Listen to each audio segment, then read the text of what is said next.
Hi students, welcome to लक्ष्य chemistry. तो आज हम बात करने वाले हैं द्रव की अवस्थाओं के बारे में। अभी तक हमने जनरली द्रव की 3 अवस्थाएं सुनी होंगी।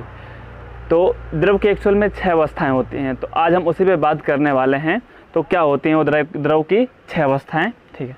उससे पहले हम द्रव को डिफाइन करेंगे कि द्रव्य क्या होता है। द्रव्य क्या होता है, ठीक है। द्रव्य वह है जो स्थान घेरता है तथा जिसमें कुछ न कुछ द्रव्यमान होता है।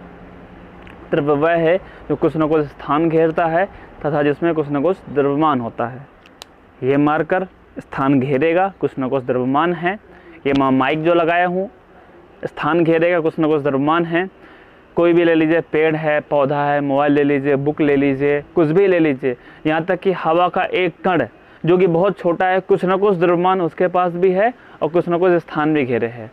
तो अल्टीमेटली क्या डेफिनेशन है जो बुक्स पे लिखी होती है द्रव्य की, कि वह वस्तु द्रव्य वह है जो स्थान घेरता है तथा जिसमें कुछ न कुछ द्रव्यमान होता है। वास्तव में देखा जाए तो इस ब्रह्मांड में सब कुछ द्रव्य है। इस ब्रह्मांड में सब कुछ द्रव्य है, ठीक है। द्रव्य की अवस्थाएं होती हैं।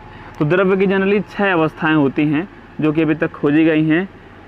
पहला नंबर ठोस, दूसरा नंबर द्रव, तीसरा नंबर गैस, चौथा नंबर प्लाज्मा, पांचवा नंबर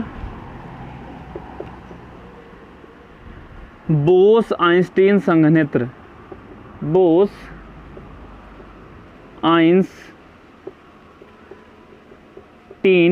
संघनित्र, छठवां फर्मियोनिक संघनित्र,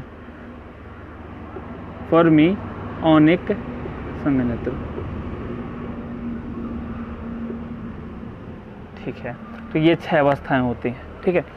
तो क्या होता है, द्रव्य क्या है इस ब्रह्मांड में? अल्टीमेटली सब कुछ द्रव्य है। हाँ, ये हो सकता है कि उस द्रव्य में कोई एक वस्तु ठोस हो, कोई एक वस्तु द्रव हो, कोई एक वस्तु गैस हो, या वो प्लाज्मा, बोस आइंस्टीन संघनित्र या फर्मियोनिक संघनित्र में आएंगे। तो हम बात करते हैं सबसे पहले ठोस द्रव गैस से। देखिए, ठोस में क्या होता है ना, ठोस में जो कण होते हैं बहुत पास होते हैं, काफ़ी पास होते हैं। जैसे इस मार्कर को ही ले लीजिए, आप मार्कर को ले लीजिए, तो क्या होता है, देखिए मार्कर ऐसा है ना, तो ऐसा ही रहता है। इसको मैं कल रख दूँ, परसों दे दूँ, नरसों देखूँगा तो ऐसा ही रहेगा।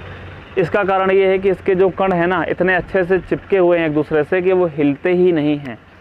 तो ठोस में क्या होता है, कण बहुत पास होते हैं। द्रव में थोड़ा सा रिलेटिवली थोड़ा दूर होते हैं और गैस में काफ़ी ज़्यादा दूर होते हैं। हम इसको ऐसे भी समझ सकते हैं कि देखिए, यहाँ पे हमारे वातावरण में क्या है, वायु है। तो देखिए, इस वायु में कितने आसानी से हाथ हिला पा रहा हूँ। यहाँ पे देखिए बहुत सारे कण हैं, लेकिन उसके बाद भी मैंने आसानी से हाथ हिला पा रहा हूँ। इसका मतलब है कि जो गैस के कण है ना, वो अच्छे से बंधे नहीं हैं एक दूसरे से, ठीक है। अगर मैं पानी की बात करूँ तो पानी में भी हम बहुत आसानी से हाथ हिला पाते हैं, कुछ भी तैर पाते हैं, लेकिन गैस के अपेक्षा थोड़ा सा उसमें कठिनाई होती है। समझ पा रहे हैं?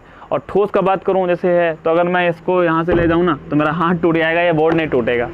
तो हम अल्टीमेटली समझ सकते हैं कि जो ठोस में है ना, ठोस के कण बहुत पास होते हैं, बहुत आकर्षण बल होता है।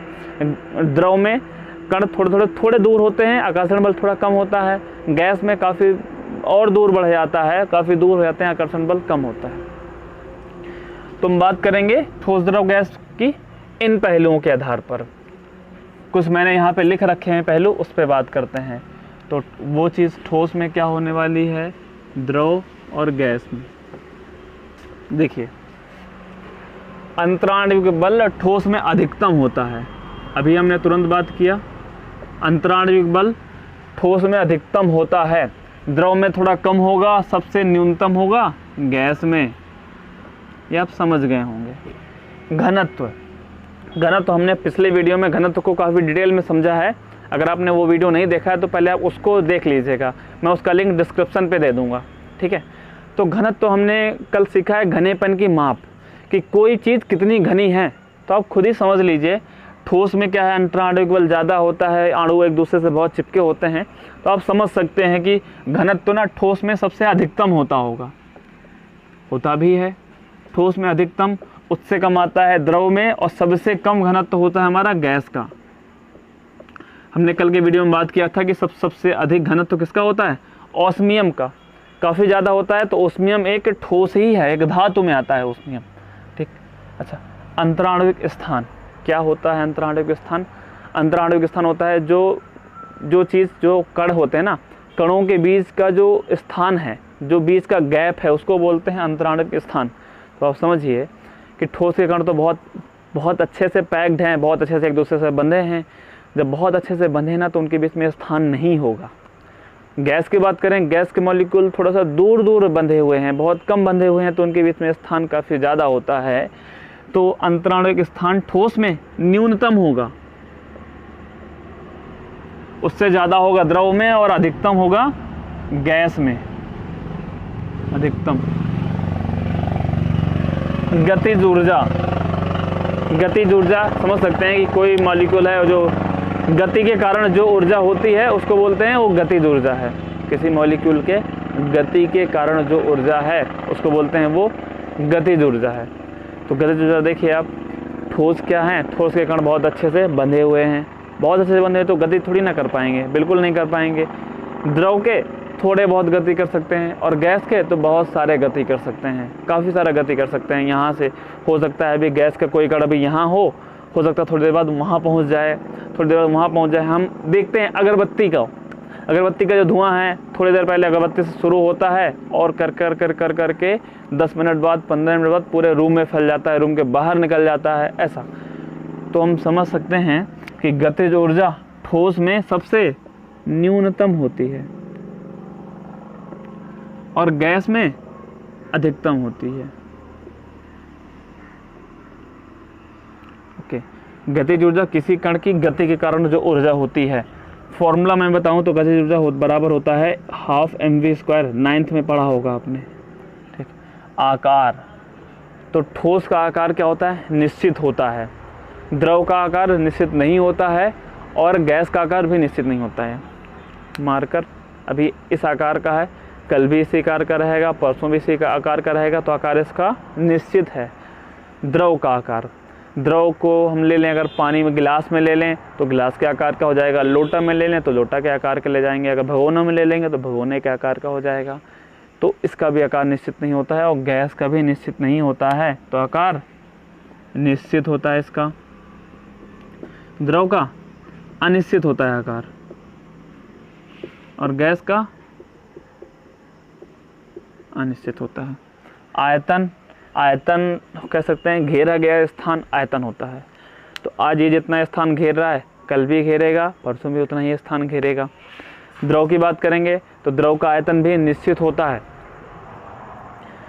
आयतन जैसे कि अगर 1 लीटर दूध है तो आप चाहे उसको भगोना में लें, चाहे आप उसको लीटर में लें, चाहे उसको और बड़े बर्तन में लें, उसको 1 लीटर ही रहना है। वो 1 लीटर का स्थान पहले भी घेर रहा था, अभी भी 1 लीटर का स्थान घेरेगा, ठीक है। आप इसको एक्सपेरिमेंट कर सकते हैं। 1 गिलास पानी लीजिएगा और मार्क कर लीजिएगा कि यहाँ तक पानी भरा है, फिर उसको आप लोटे में भरिएगा, लोटे से फिर और किसी बर्तन में भरिएगा, फिर और किसी बर्तन में, ऐसे करते करते फिर लास्ट में फिर आप उसी गिलास में भरिएगा। देखिएगा आप जितना आपने जो मार्क लगाया था उतना ही पानी रहेगा, आयतन नहीं बदलने वाला है। हाँ, ये हो सकता है कि उसका आकार बदल रहा है, लोटे का आकार हो गया, भगोने का आकार हो गया, किसी और बर्तन का आकार हो गया, तो ये हो सकता है। तो आयतन इसका निश्चित होता है, इसका आयतन निश्चित होता है इसका भी, और इसका अनिश्चित होता है।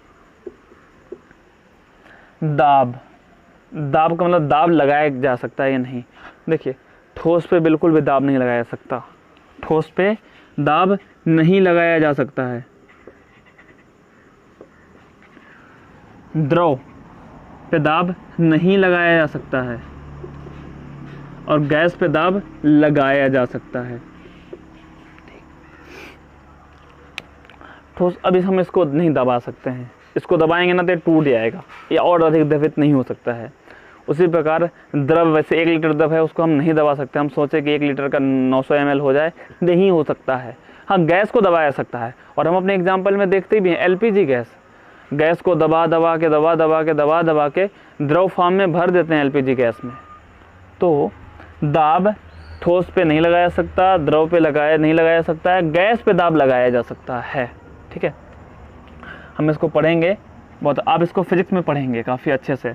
द्रव पे दाब नहीं लगाया जा सकता, इसी वजह से द्रव को द्रव चालित जो लिफ्ट होती हैं, द्रव चालित ब्रेक होती हैं, वो इसी कॉन्सेप्ट में बेस्ड है कि द्रव पे दाब नहीं लगाया जा सकता है।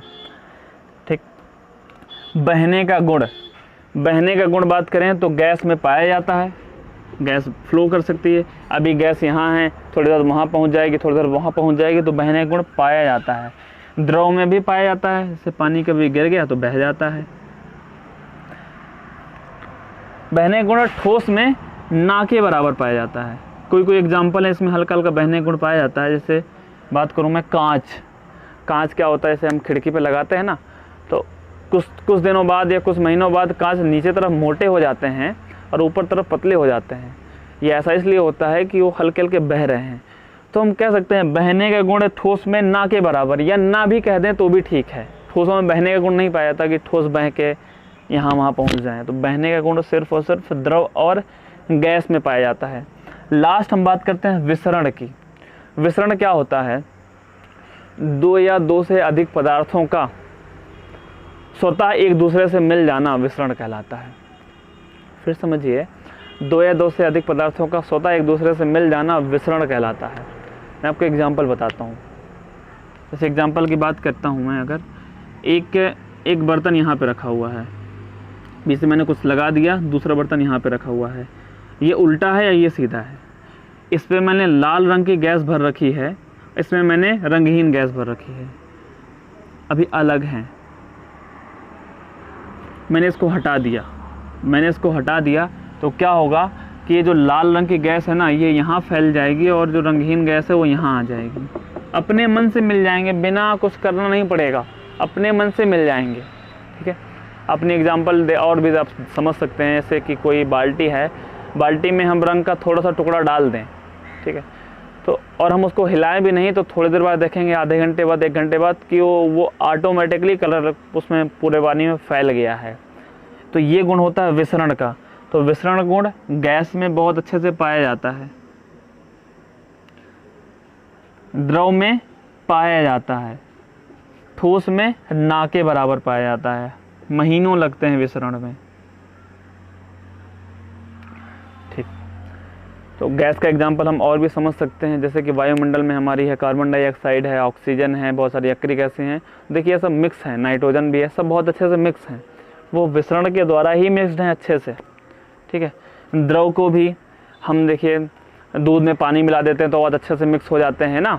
ठीक है, कुछ नहीं करते, ये हो गया। ठोस का विसरण हम कैसे देख सकते हैं?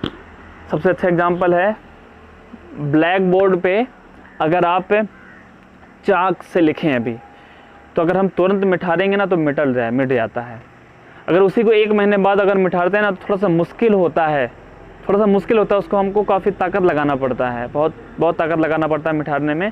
उसका वजह इसलिए क्योंकि जो चाक है ना, वो ब्लैक बोर्ड में या मार्कर की जो इंक है, ये वाइट बोर्ड में बहुत अच्छे से विस्तृत हो चुकी है, चिपक चुकी है बहुत अच्छे से।